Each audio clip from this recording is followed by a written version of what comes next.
Okay, so for this series, we're going to look at further calculus, which is integration and differentiation of more complicated equations, and integration and differentiation of trig. So that's four things we're thinking on doing. To make a little table up, we're doing some differentiation. I'll just get my pen to work. So we're doing some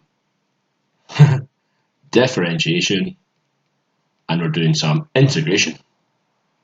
There we go, it's just now woken up. And we're going to do that for composite functions, and we're going to do that for trig.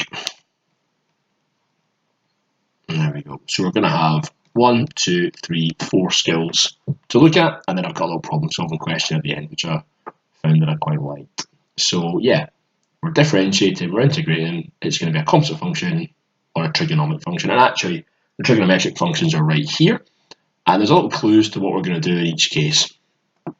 If you look at the differentiation, we're going from sine ax to a cos ax. Now forget the sine and cos.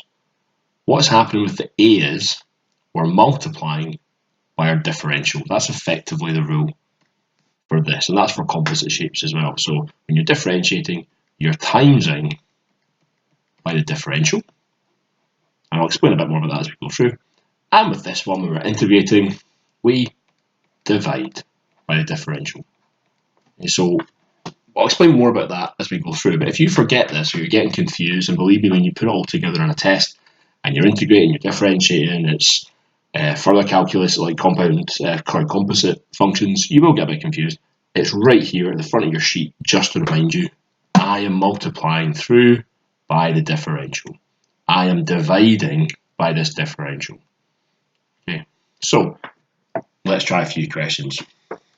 We'll start off with the differentiation of our composite functions. So we'll start here, then we'll integrate composite functions, then we'll do the trig, differentiate, and integrate. So first question, 3 marks. So it's a good 3 marks actually in terms of how much work you have to do. I'd say this, waves, and the logs are 3 topics that there's a lot of strong marks to be had. They are complicated, they're not easy, they're new skills, but there's not as much working out as what you might have to do for a standard differentiation question or a straight line question. So really good ones to work on. So just like before, you want to make sure that you set up your function. So I'm going to change the sign when I cross the line. So I'm just going to bring this up to the top, and that becomes a -5. And now what we're looking to do is differentiate and multiply through by the differential. So there's a few ways to think on this. I'm going to write dy by dx, and the way I would write it is to write my bracket, and I would differentiate the outside of the bracket first. And again, what does that mean? What would I do when I differentiate? Well, if you do something like this, if I differentiate that, I'm going to get 3x squared. Something like this on your page, just to remind you, oh yeah, I'm multiplying and I'm taking 1 away from the power. Okay? So I'm multiplying and I'm taking 1 away from the power. So that's the outside of our bracket. The inside of the bracket just stays exactly as is. We are not changing that. And our new rule says we have to multiply by the differential. So if I was to differentiate inside this bracket, I'm going to get -3. So if I put all that together, I've got 15. 1 take away 3x to the -6. If you wanted to write that nice and neat so that you were able to say substitute in, you could pull down the bracket and make that a positive power. Okay, so there's 3 things you're thinking about. There's setting up the equation. So you've got your negative index. And then the other 2 are differentiate outside the bracket and differentiate inside the bracket.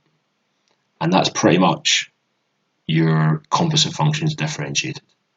Multiplying through by the differential. 3 marks for that. Not bad at all. Let's try another one. What is the derivative of this? Okay, so I'd say my function is 4 take away 9x to the 4 to the half. So this is already set up for me. I can actually instantly start to differentiate this.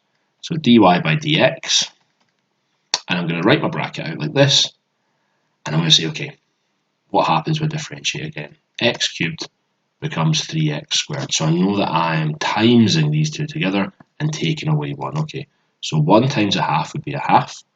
A half take away 1 is negative a half. That's fine. My bracket stays the same. And I multiply through by the differential. So what's the differential of this then? Okay, so that'll be times and through by negative 4 nines are 36. Take 1 away, squared. Nice. Okay, well, let's start putting that together then. So a half times 36 would be a half of 36. So that'll be 18. So I've got negative 18. My bracket stays the same, which is a common theme through this. So if you're changing inside the bracket, you made a little mistake. And that's to the power of negative a half. I could then write that nicely. I could say, okay, I'll keep the negative 18 at the top. And I'm just going to take this on the bottom. There we go. By changing the sign of the power. So remember, this would stay on top, and this bracket would go down. This 18 is separate from the bracket. So again, there's no marks on this, but I think that would still be a 3 marker, maybe 2. But yeah, you're multiplying by your differential, and you're making sure you do the outside of the bracket, then the inside of the bracket. And our very last one, have we done yet? Just 3 of these. These are the easier ones, I think. There's a slight integration one here at the end. I'll talk about that. So, find dy by dx. Okay. So, when you're looking at these, you can't differentiate a function like this without breaking out the bracket. You remember before, we were differentiating things like this, weren't we? You know, take away x plus, well, that kind of stuff. You can differentiate that. You can even differentiate something like, you know, this, where you split it up into its terms, you know, this divided by this, take away this divided by this. Yeah, you could say that's x squared over x to the half, take away x to the x to the half, etc. So you can break these things up. I can't, you know, very easily break this bracket out and, you know, get it into a nice order like this. So that's why we're using our function, FYI. So if you see a bracket, especially with a fractional power, you know, so there's a power of a half, yeah, that one was power of a half, you're thinking, definitely doing this. And this one here, a negative power, oh, how am I breaking that one out? That's a tough one, you know. So if you could break that out, it would take you ages though. So when you see a big number or a fraction, you're thinking, okay, I'm probably going to use this. Otherwise, just break the bracket out and have a nice linear function. So this one again, dy by dx. I'm going to do it outside the bracket and inside the bracket. So I'm going to get a half, take away a half, seems good to me, and then x squared plus 7, so that just stays the same, and then I'm multiplying through by the differential, which in this case would be 2x. So put all that together, I'm going to end up with a half times 2x, I'm just going to end up with x, the bracket stays the same, plus 7, and the power is negative a half. I could write that nicely and say that's x over, x squared plus 7 to the half. So really nice question if you can get it. These aren't as common as the other ones because they're a bit easy actually, but they do exist. And the next question is just a little bit of a head scratcher. So it's saying, hence find this integral. So it's saying you need to use the answer from before to try and find this integral. So I'm trying to get the integral of, now if I was trying to set that up, I would say that's 4x bracket x squared plus 7 to the negative half. So how does that look similar to what we just did? Well, for this I would do a little table. I'd be saying that, right, I know that before I had x squared plus 7 to the half, and when I differentiated it, it became what we got over here, which was our x squared plus 7 to the negative a half. So when I'm integrating this function here, it's saying, okay, let me budge over a little bit. That's effectively the dy by dx, isn't it? So it's saying, okay, I have a dy by dx of 4x x squared plus 7 to the negative a half.